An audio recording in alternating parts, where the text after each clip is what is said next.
Bienvenidos y damos paso entonces a la presentación de Luz María Chapela. Como les decía en el correo, es un honor y es una invitada siempre muy especial.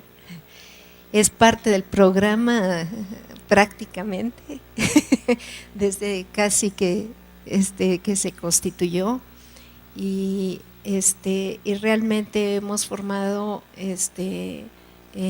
digamos ha incidido en muchas generaciones del diplomado en Derechos de la Infancia, en prácticamente en todos los eventos que hemos tenido, en el grupo de migración y de jornaleros agrícolas, porque habrán de saber que Luz María, como les decía yo en el correo, bueno, no solo escribe sobre los niños y sobre la infancia como muchos de nosotros tratamos de hacer, sino escribe para los niños.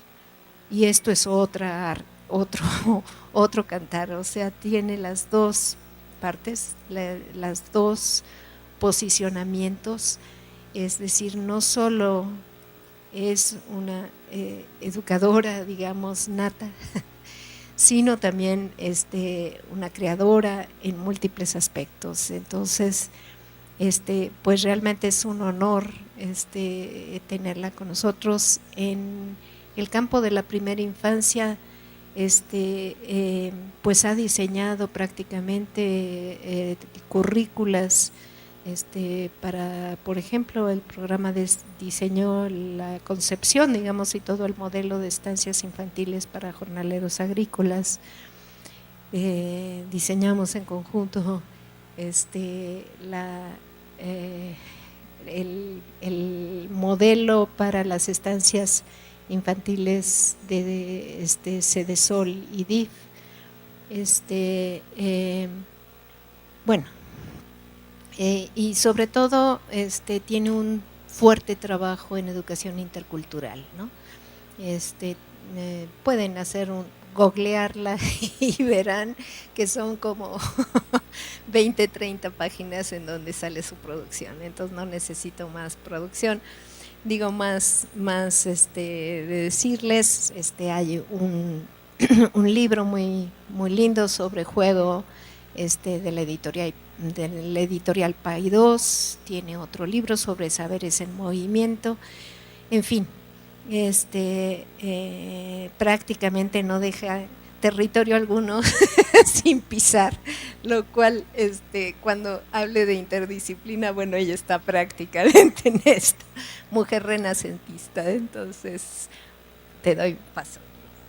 Gracias, Norma, muchas gracias, buenos días, un gusto estar aquí con ustedes. Privilegio, nunca se me debe olvidar decirles que es un privilegio estar en estos espacios y compartir con ustedes, en particular en este formato en el que se supone que vamos a interactuar. Entonces yo les invito a que me interrumpan o que me detengan o a que como parte del formato para que podamos hacer una construcción colectiva, una reflexión colectiva. Hay algunas nociones que uno ya lleva trabajándolas muchos años y las da por sentadas, que en realidad son construcciones que a lo mejor merecen un poco de construirse para poderse luego trabajar en conjunto. Entonces están completamente invitadas todas porque estamos feminizadas este día. Un gusto estar aquí con ustedes. El tema tiene que ver con infancia y movimiento, y por lo tanto, si hablamos de movimiento, el movimiento solo ocurre en un tiempo y en un espacio, entonces tenemos que hablar de espacio público, movimiento y espacio público. La idea del espacio público como una condición de posibilidad para un movimiento en el sentido en el que lo vamos a trabajar. Entonces voy a ir construyendo la idea para llegar al espacio público en el último momento, pero ustedes pueden detenerme. También quería decir que aunque en algunos momentos se escuche como si estuviéramos hablando de educación media o de educación básica pero superior, digamos, en niños de secundaria, en realidad al hablar me estoy refiriendo también a los niños recién nacidos y a los niños de preescolares. Hemos cometido el error de, cuando hablamos de educación, dejar fuera todos estos rasgos de la primera infancia y del preescolar. Los hemos dejado fuera cuando en realidad un niño recién nacido también tiene la capacidad de moverse y también tiene la capacidad de incursionar en el espacio público. En el momento en que un bebé estira la mano para mover el móvil que está sobre su cara y hacer lo que los cascabeles suenen, en ese momento está entrando a un espacio que no es su espacio íntimo, no es su espacio interior, es un espacio, son aproximaciones hacia el espacio público. Y uno de los derechos que tenemos los seres humanos es tener cada vez más amplios espacios públicos para transitar, para después de ese tránsito en el espacio público regresar a nuestro interior y construirnos y reconstruirnos, tomando como elementos lo que tomamos del espacio público. Una de las nociones que vamos a trabajar transversal, que luego se me olvida mencionar, es la noción de resiliencia. En este sentido de la capacidad que tenemos los organismos abiertos, los sistemas abiertos, los organismos vivos, de recibir impactos y a partir de nuestra propia organización interior construir esos impactos en algo nuevo, en algo benéfico, una nueva teoría, una nueva herramienta. Entonces este va a ser un concepto transversal, el concepto de resiliencia. Lo vemos un poquito adelante.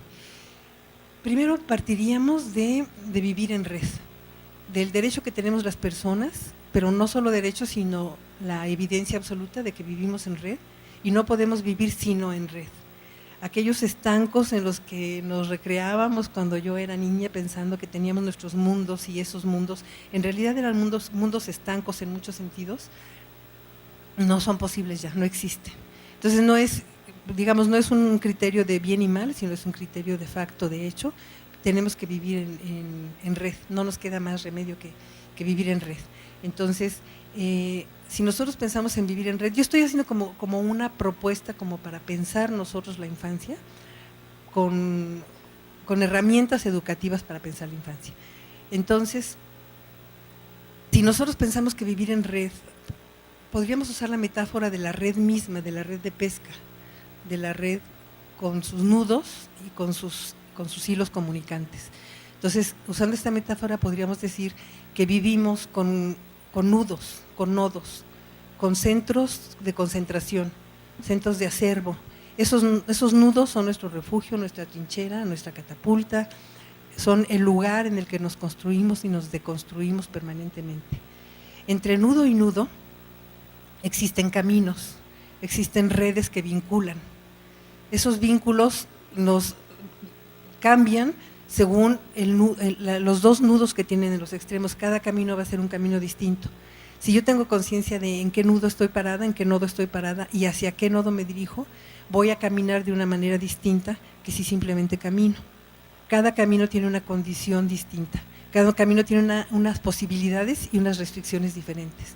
Y yo puedo moverme de un nodo a otro, pero también puedo alejarme o acercarme y puedo decidir que mi nudo puede ser un conjunto de 15 nudos distintos y ese es mi nudo, ese es mi cancha, ese es el lugar en el que yo estoy. O también puedo pensar que mi nudo es nada más uno solo y desde ahí me muevo.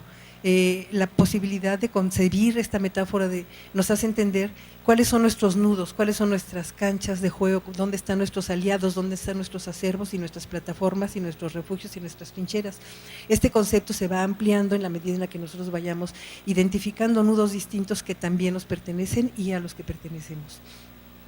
Pero también existe en la metáfora de la red, existen los espacios vacíos, que aparentemente a nuestros ojos y por los lentes con los que estamos mirando la realidad están vacíos, pero que en realidad nosotros no podemos saber, pero posiblemente son albergues de otras redes, de otros lugares, de otras redes que nosotros no comprendemos. Entonces vivir en red significa vivir transitando, vivir en movimiento, vivir de un nudo a otro, conscientes del camino que estamos recorriendo, pero también significa vivir conscientes de que en esos espacios que aparentemente están vacíos habitan otras redes de otras personas alternas distintas de nosotros. Entonces, sin tener que conocerlas, ¿alguna interrupción? Entró. Bueno, igual lo saludamos a quien haya entrado.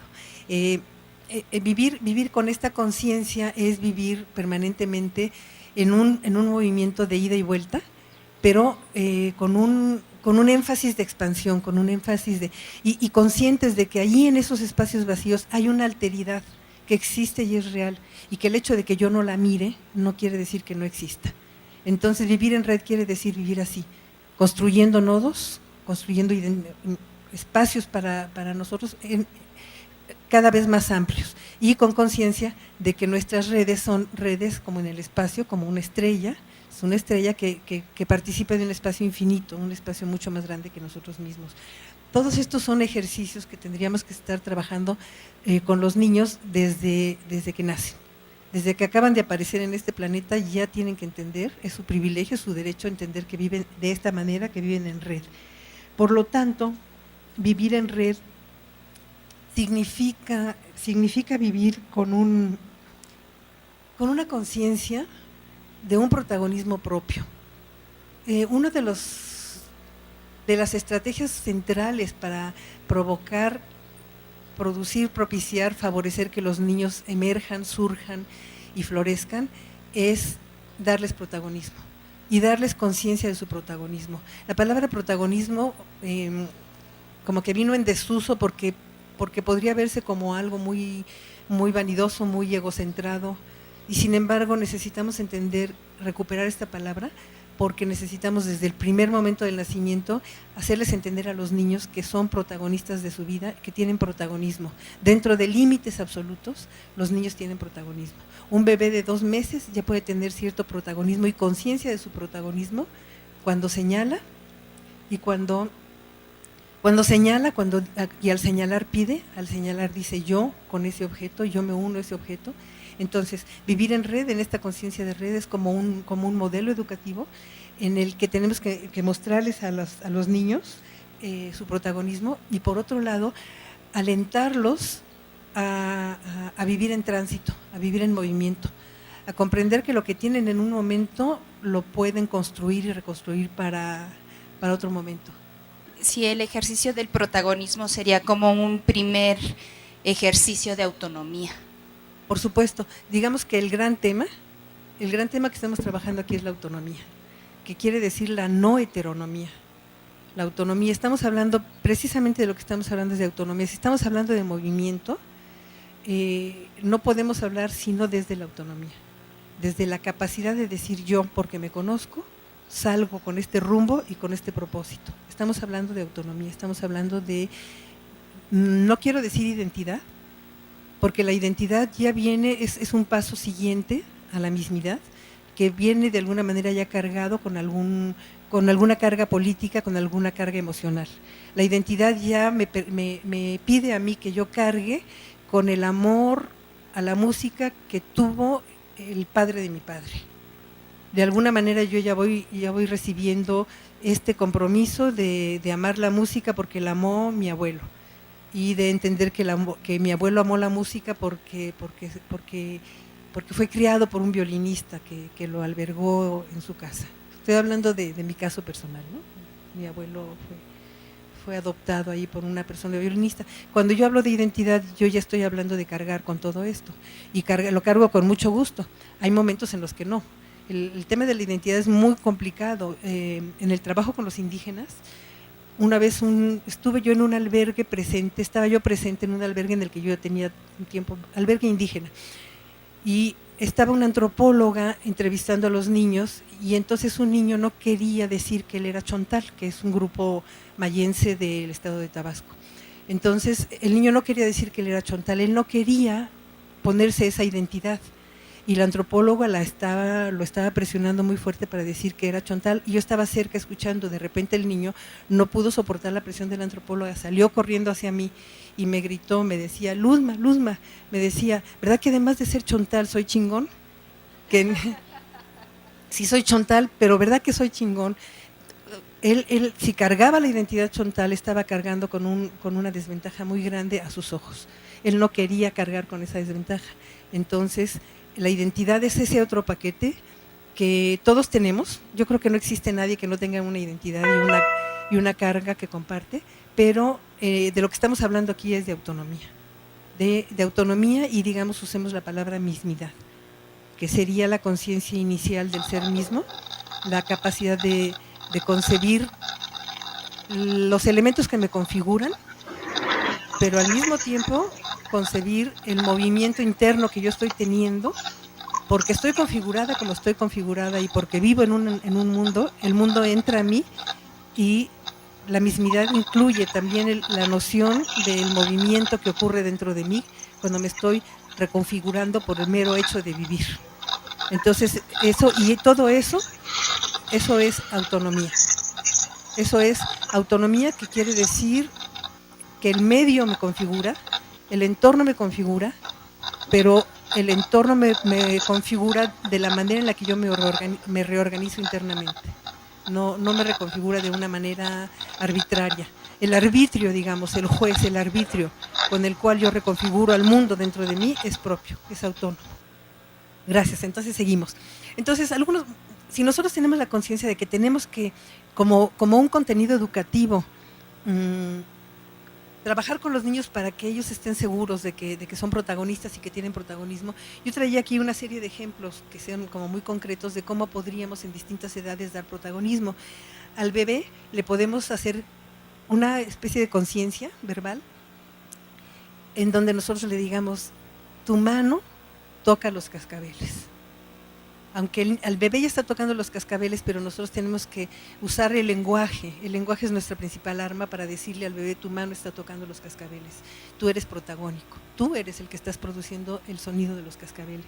Para un niño que tiene 3 años, en el momento en el que el día de su cumpleaños se ve rodeado de regalos, él se puede dar cuenta de que está rodeado de cariño y de que esos objetos que le están dando, tenemos que tomar nuevamente, platicar con él y decirle, mira, las muestras de cariño que estás recibiendo. Tú produces cariño y por eso te estamos rodeando y por eso estamos queriendo y por eso estamos contigo este día. Y muestras físicas de cariño es esta muñeca que te acaban de regalar porque produces cariño, porque tienes la capacidad de producir cariño en nosotros. O unos niños de preescolar, además de que rieguen una planta, pueden tener una asamblea infantil en la que participan diciendo cómo es que el hecho de que ellos han tenido una constancia al regar la planta ha producido el florecimiento de la planta, su crecimiento. Entonces nosotros como grupo, con nuestro regar constante sin que se nos olvide, con este sistema de riego que establecimos en donde nos toca distintos días regar, porque sistematizamos nuestro trabajo de riego, esta planta está floreciendo, está creciendo, junto con otros elementos, evidentemente con la luz del sol y todo lo demás. Pero es tomar conciencia del protagonismo, verbalizar, hablar con ellos de la conciencia. Si son un poquito más grandes, por ejemplo, se puede verbalizar como en un equipo deportivo, cada niño tiene una tarea muy distinta de la otra y cómo el gol se produce por una acción colectiva de muchos. Racionalizar el gol como un trabajo producido de una manera sistemática, planeada, inteligente, y los niños tienen 7 años, 8 años y sin embargo les estamos haciendo, gracias a la palabra, tomar conciencia de su protagonismo y de sus capacidades como grupo y como personas. Si los niños están un poquito más grandes y son, por ejemplo, del último año de primaria, ellos pueden tener podemos trabajar con ellos y ver cómo se empieza a llenar la sala del teatro en donde van a presentar una obra, gracias a que previamente repartieron volantes por toda la comunidad, por todo el entorno. El protagonismo que significó haber ido y el protagonismo ya de una manera derivada, los volantes como voceros de ellos mismos que estaban por las calles diciendo vengan, vengan, un protagonismo ya derivado, en donde la sala se llena y los niños después tomen conciencia de que fue su voz escrita, pero divulgada en el espacio público, la que permitió que la sala se llenara.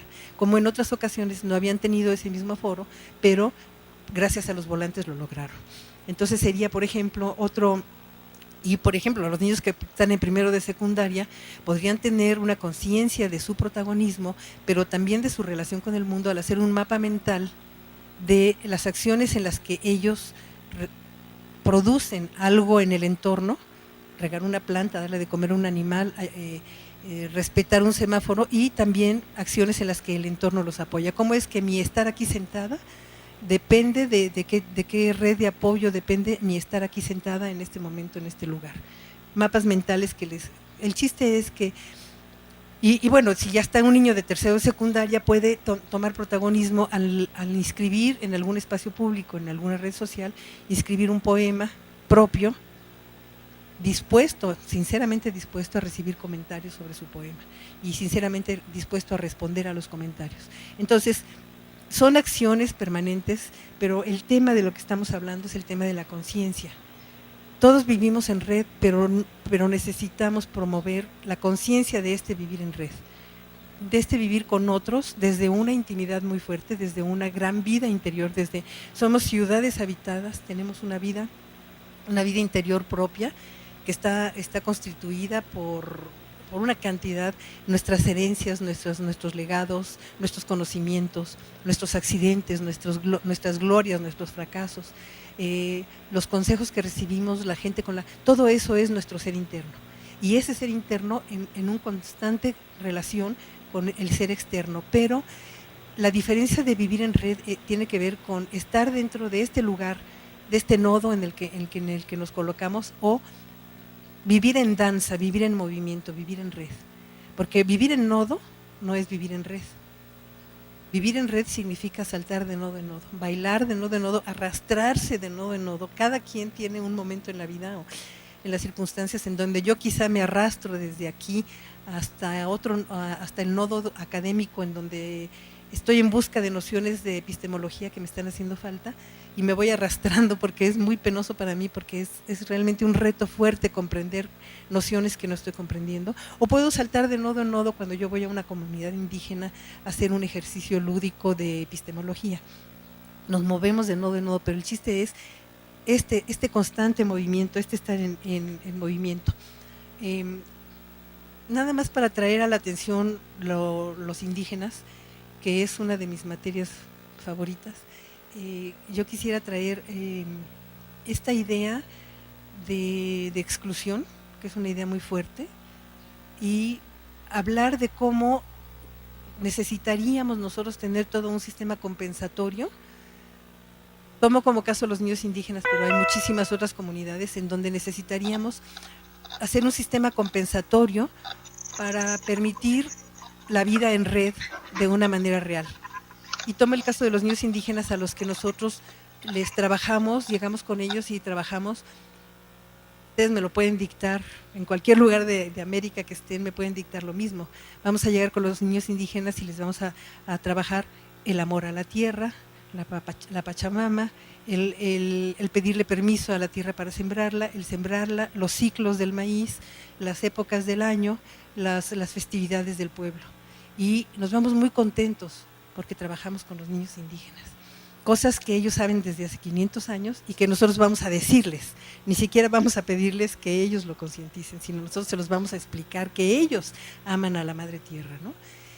Otra cosa sería realmente respetarlos como seres humanos y empezar a decirles cómo es que la altura de su comunidad afecta la calidad del café, o cómo es que el precio del café se altera en el mercado internacional, y explicarles cómo es que hay redes cafetaleras que están comprando los productos, o explicarles también al mismo tiempo que así como hay selva, también hay regiones desérticas, y también explicarles cómo es que los ciclos, el cambio climático está afectando la temperatura, y nosotros tenemos hace 2 días en Buenos Aires una inundación que mata a 25 personas que están en la calle por un cambio climático. Entonces ellos también tienen que entender que su localidad está inscrita en un mundo, en un planeta, en una cuenca hidrológica, en una cuenca geográfica, y que también que el planeta Tierra tiene un sistema de sobrecalentamiento que está produciendo tal y cual cosa, y que el valor que tiene el agua, y si son poseedores de agua, que puedan entender que tienen un bien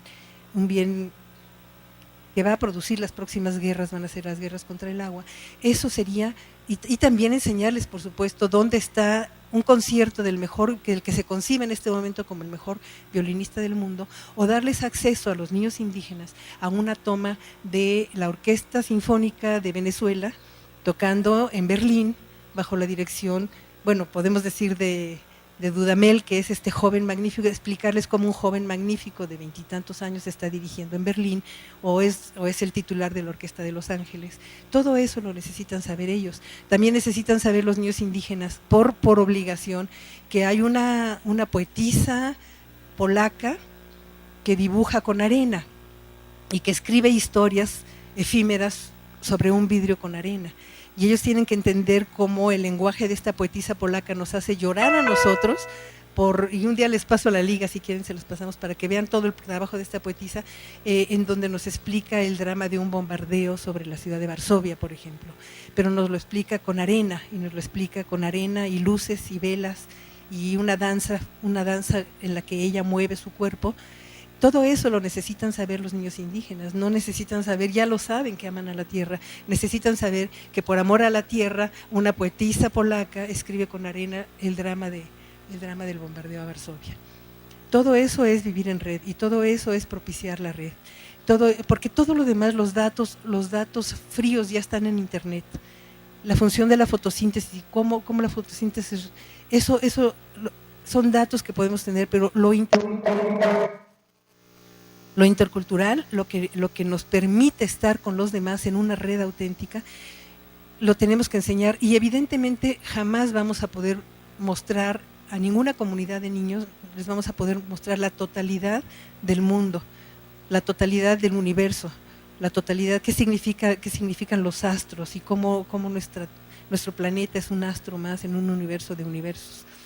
Eso no vamos a poder nunca, tenemos que aprender, por eso la metáfora de la red, aprender cuáles son nuestros nodos, cuáles son nuestros caminos y aprender a vivir con vértigo al filo del abismo, al filo de ese abismo que significa el gran mundo que desconocemos. Esto nos va a producir y produce, o sea, lo compruebo, lo tengo vivido, produce un hambre infinita de conocimiento, un hambre infinita de acción, un hambre infinita de protagonismo y un hambre infinita de relación. Los niños que entienden que viven en un nodo maravilloso, que es el nodo de su comunidad con toda su historia, y que viven de un nodo a otro, que es por ejemplo de su familia a la escuela, que allá hay un salto nodal, en donde es un salto intersectorial. O sea, tenemos que entender estos saltos. Cuando yo salgo de mi familia y voy a la escuela, estoy haciendo un salto interinstitucional, intersectorial, voy del sector privado al sector social. Cuando los niños saltan de este nódulo a este otro, tienen que entender que están saltando con protagonismo, pero al filo del abismo. Al filo del abismo, porque cuando ellos van de su casa a la escuela, en ese abismo, en ese espacio internodal, están un sindicato de maestros, está un movimiento magisterial, está una ciencia que nos ha abandonado a los maestros, la ciencia nos abandonó, la ciencia no nos está diciendo lo que tenemos que estudiar, nosotros los maestros seguimos enseñando el amor a la Pachamama. Está ese abismo y los niños tienen que tener conciencia de que van por un camino que es suyo, que es propio, que van como protagonistas y al mismo tiempo que van al filo del abismo y que hay un mundo inmenso y que ellos son granitos de arena. Entonces, esta es la sensación, es lo que nos pide, por ejemplo, este premio Nobel de Economía que se llama Elinor Ostrom, que acaba de morir, y ella nos dice, tenemos como condición indispensable de salud mental y de salud social, tenemos que enseñar el concepto de biosfera, de atmósfera,